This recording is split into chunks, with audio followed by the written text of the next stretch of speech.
Hai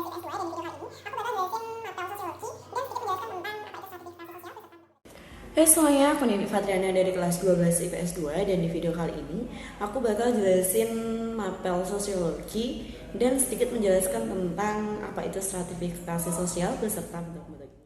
Nah, stratifikasi sosial merupakan suatu sistem yang menempatkan seseorang pada suatu kelas sosial tertentu dan sesuai dengan kualitas diri masing-masing tersebut. Next, di stratifikasi sosial juga ada yang dinamakan dengan status sosial yang akan dibagi menjadi 3, yaitu apa aja? Yang pertama ada ascribed status, assigned status, sama assigned status. Jadi ascribed status merupakan status seseorang atau kedudukan seseorang yang diperoleh melalui keturunan atau kelahiran dari seseorang tersebut. Kemudian assigned status merupakan kedudukan yang telah dicapai seseorang berdasarkan usaha yang disengaja yang bersifat terbuka sesuai dengan kemampuan dan usaha seseorang tersebut. Yang ketiga, assigned status merupakan kedudukan yang diberikan oleh orang lain. Sebagai misal yaitu seseorang yang telah berjasa atau berjuang untuk masyarakat yang luas. Nah, berbagai unsur stratifikasi sosial yang ada dalam masyarakat telah membentuk suatu sistem yang dinamakan dengan pelapisan sosial tertentu yang bertujuan untuk mencapai tujuan masing-masing. Dan berikut adalah macam-macam sistem pelapisan sosial yang ada dalam suatu masyarakat. Oke, yang pertama ada sistem pelapisan tertutup, berikut gambarnya. Ya, atau biasa disebut dengan closed social stratification, yang dapat menyebabkan masyarakat sulit untuk melakukan perpindahan status ke atas ataupun sebaliknya. Sebagai contoh, masyarakat yang menganut sistem kasta. Jadi sistem kasta itu diperoleh dari kelahiran, maka dari itu sifatnya adalah tertutup dan sulit untuk berpindah. Yang kedua ada sistem lapisan sosial terbuka atau open social stratification.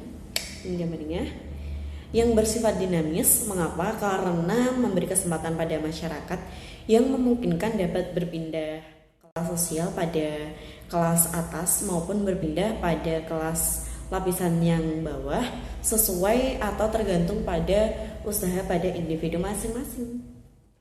Next, yang terakhir ada sistem lapisan sosial campuran.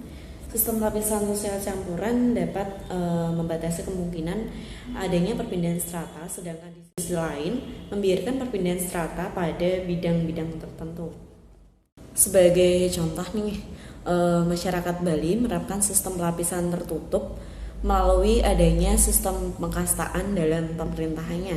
Tetapi secara ekonomi masyarakat Bali menerapkan sistem pelapisan terbuka. Maka dari pada itu masyarakat Bali menerapkan sistem pelapisan sosial campuran. Gitu deh. Bentuk stratifikasi sosial semakin beragam akibat kompleksnya aktivitas pada masyarakat. Beragam bentuk sistem stratifikasi sosial pada masyarakat didasarkan oleh kriteria-kriteria berikut ini. 1. Kriteria status sosial, di mana yang membedakan kelas sosial berdasarkan status sosialnya. Sebagai contoh, status sosial sebagai tokoh masyarakat, tokoh cendekiawan, dan pemuka agama lebih dihormati oleh masyarakat sekitar. 2. Kriteria ekonomi yang membedakan kelas sosial berdasarkan kepemilikan kekayaan atau penghasilan dari seseorang dalam suatu masyarakat, terbagi menjadi 3 kelas dan dapat kita lihat dalam gambar ini. Jadi pada lapisan atas sendiri itu dinamakan kelas atas, disusul yang tengah adalah kelas tengah, dan yang paling bawah sendiri dinamakan kelas bawah. 3. Kriteria pendidikan yang digambarkan pada gambar di samping ini, di mana lapisan atas sendiri itu diisi oleh lulusan perguruan tinggi dengan gelar S1, S2, S3, dan lapisan kedua diisi oleh mereka lulusan dari SMA, SMK atau MA. Yang ketiga lapisan yang diisi oleh seseorang yang mempunyai lulusan SMP, MTS, dan yang bawah sendiri adalah lapisan yang diisi oleh seseorang yang tidak mengenyam pendidikan atau hanya sekedar lulusan dari SD. Oke guys, jadi segitu aja pembahasan dari stratifikasi sosialnya, dan next kita akan bahas ada 2 soal sebagai review kita dari pembahasan yang tadi. Oke, ini soal yang pertama aku bacain. Nomor 1, perhatikan gambar stratifikasi sosial berikut ini. Stratifikasi sosial berdasar gambar piramida didasarkan pada pilihan A, kekayaan, B, keturunan, C, kekuasaan, D, pendidikan, dan E, pengetahuan. Nah, dari gambar tersebut itu ada bupati, camat, dan yang kelas bawah sendiri adalah kepala desa. Dari gambar tersebut udah kita ketahui bahwa jawabannya adalah yang C, yaitu berdasarkan pada kekuasaan. Nah, mari kita jabarin. Jadi dari pelapisan berdasarkan kekuasaan itu melibatkan tanggung jawab dan wewenang yang dimiliki oleh seseorang. Bupati sendiri memiliki tanggung jawab yang lebih tinggi daripada camat. Daerah kekuasaannya kan berada di atas camat.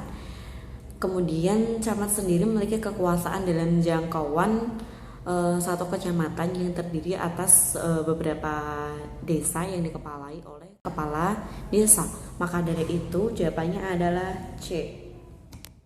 Contoh soal nomor 2 aku bacain di sini.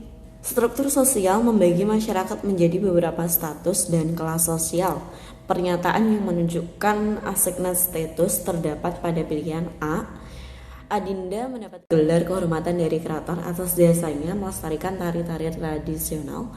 B. Haris berhasil meraih gelar dokter setelah menempuh kuliahnya selama 5 tahun. C. Rama akan menggantikan jabatan sebagai direktur setelah ayahnya wafat. D. Para konglomerat mengadakan tur ke beberapa kota menggunakan moge atau motor gede. E. Nuril menjadi pemain sepak bola muda terkenal setelah berlatih di sekolah sepak bola. Nah, kita jabarin dari pilihannya satu-satu.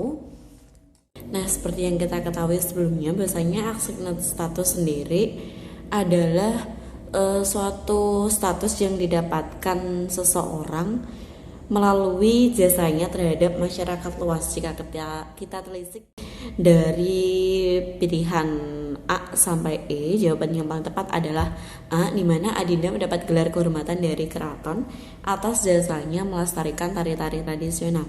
Di situ berarti Adinda berjasa atas daerahnya sendiri, yaitu dengan melestarikan tarian-tarian budayanya.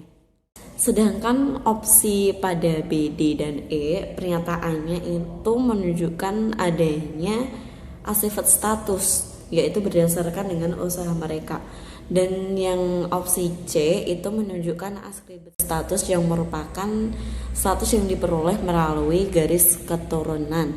Maka dari itu dapat kita ketahui jawaban yang paling tepat adalah opsi A. Oke deh, sekian penjelasan sedikit materi dari aku tentang stratifikasi sosial dan beberapa contoh soal yang tadi. Semoga bermanfaat. Terima kasih. Bye.